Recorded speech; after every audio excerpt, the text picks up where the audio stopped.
August 24th was Independence Day in Ukraine.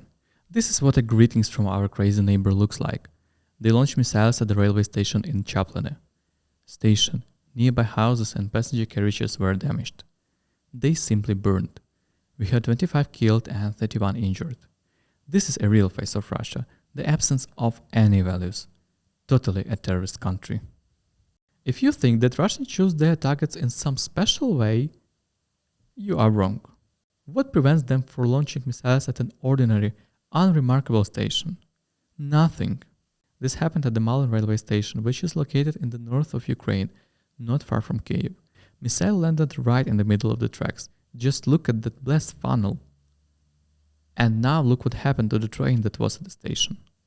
In this podcast, we will talk about all of the railway destruction caused by war. It's a very difficult and painful theme. When I was preparing material for this podcast, I even thought about changing the theme because of this. But I think it is really important to understand the impact of war on railway network and to see what happens to infrastructure in time of war. Today we will talk about destroyed stations, rolling stock, and historical buildings. But now I want to thank all patrons of this channel.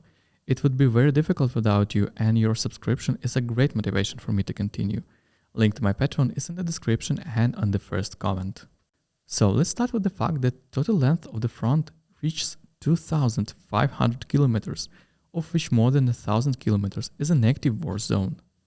Just imagine, it is the same distance as from Warsaw in Poland to Barcelona in Spain. Impressive numbers, right? Such long front line is crossed by numerous railway lines. As in any war, railway transport plays a significant role, and even more important is to keep it in working condition, to be able to use it. In one of a million analytical articles, I read opinion that this war is also a logistical one. This thought probably makes sense. Influence of reaction speed and resource transportation is really very important. Therefore, it is not surprised that railway network is one of the priority targets of our enemy. Ukraine, on the other hand, especially in recent months, inflicts regular and very painful missile strikes on the railway system of the occupiers, which significantly reduces their capabilities. Mariupol was a city of almost 500,000 people. Exactly it was. Because now there are only about 150,000 people left there. This wonderful city in the south of Ukraine is known for huge metallurgical plants. At only one of the plants, total track length was 340 kilometers. City, which has developed strongly in recent years, suffered terribly from the warfares that raged there for 86 days.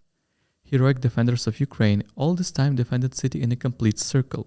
You may have heard about Azovstal in the news. It's an incredible story of resistance, the last point of which was Azovstal, giant metallurgical plant. But now we are talking about railway, and this is how station looked before the start of the war, and this is how it looks now. Almost everything was destroyed. Buildings, catenary, locomotives, carriages, and so on. Station literally froze. These locomotives stood waiting for work, and this suburban train met the war right on the passenger platform. This locomotive was hit by a missile, and these rows of burned passenger carriages will never go on their routes. A scary picture, but unfortunately this is not an isolated case. A similar fate befell the Trostianets Smorodina station. This station is located in another corner of Ukraine, in Sumna region, not far from the border with Russia. This city suffered from the attacks of the Russian barbarian army from the very first day of the war and was under occupation. Fortunately, only for a month. On March 26, city was liberated from occupiers by the armed force of Ukraine, and then we all saw total horror that Russians left behind. They shelled new hospital, looted the local chocolate factory, and destroyed several historical buildings. They set up their main base at the railway station. In one of the rooms there was a torture chamber. Blood still remained on the walls. Suburban diesel train at the station completely burned down. Passenger carriages were shot through and windows were broken. Modern station building was also seriously damaged. Perhaps you will be surprised, but Ukrainian architects have already prepared visualizations of future reconstruction of this station. I hope this town will quickly rebuild and become even more attractive after this terrible month under occupation. Let's move 20 kilometers south to the town of Ohtyrka. A dead-end railway is heading here. Station building here is unlucky. It simply does not exist. It was built at the end of the 19th century and survived the First World War. During the Second World War, it was a bit damaged, but later rebuilt. Station building in this town survived all the invaders, except Russians. They simply destroyed it during an air raid. A similar story with railway station in Popasna. This is a big station in the east of Ukraine and was built in 1893, survived 2 world wars, but didn't survive Russian invaders. In December 2021, 2 months before the war, a new regional express train to Kharkiv, Sumna and Важливо with a new Ukrainian-made diesel train, the PKR2, was opened here. Now, station looks like this. Roof collapsed, walls collapsed, and windows were broken. Only small yellow poster about new express has survived. Locomotive depot was also destroyed. Here we can see a shunting diesel locomotive, broken and burnt. This is the most common type of shunting diesel locomotives in Ukraine. They were built in Prague by the Chekade plant from 1963 up to 1991.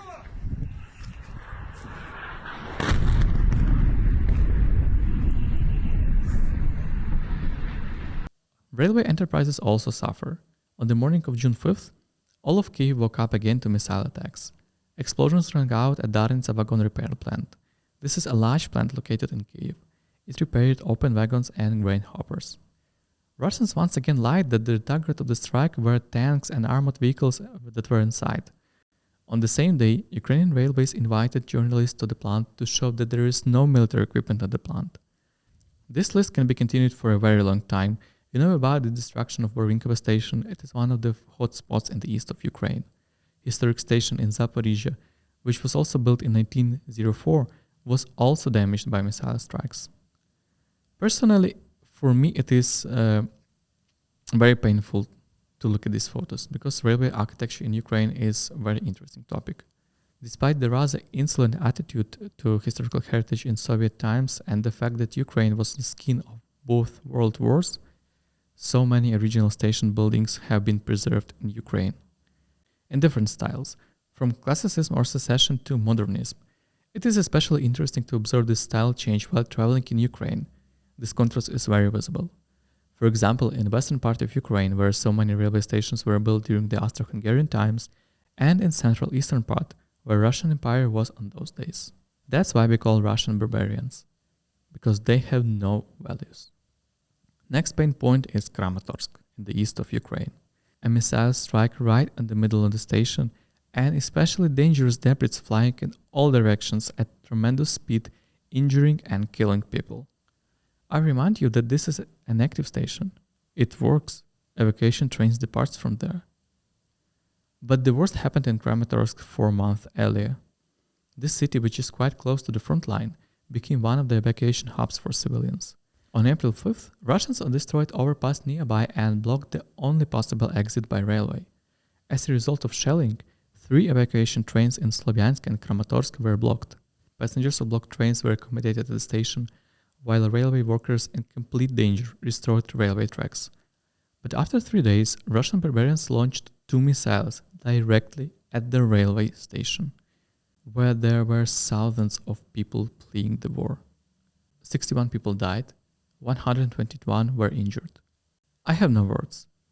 The only thing I want to say is that such things can never be forgiven.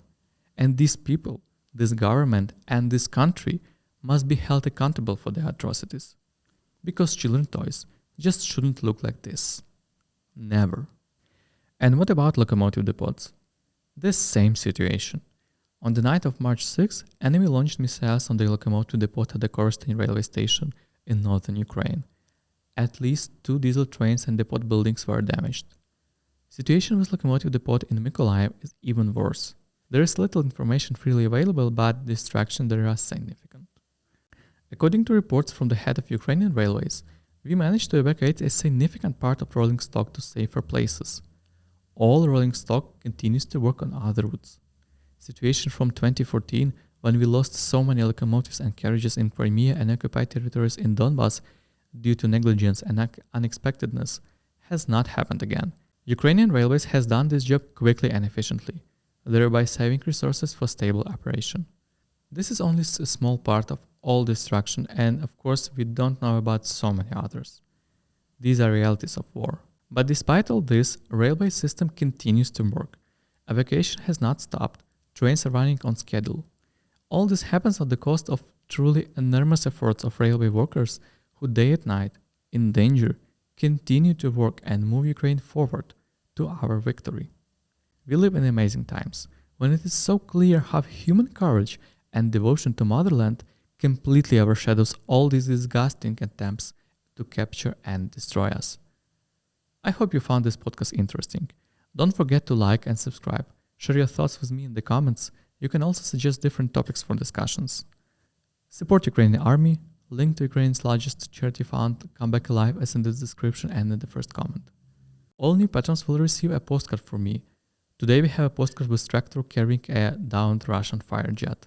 So love Ukraine, support Ukraine, we will stand and we will win. Thank you for watching and see you next time.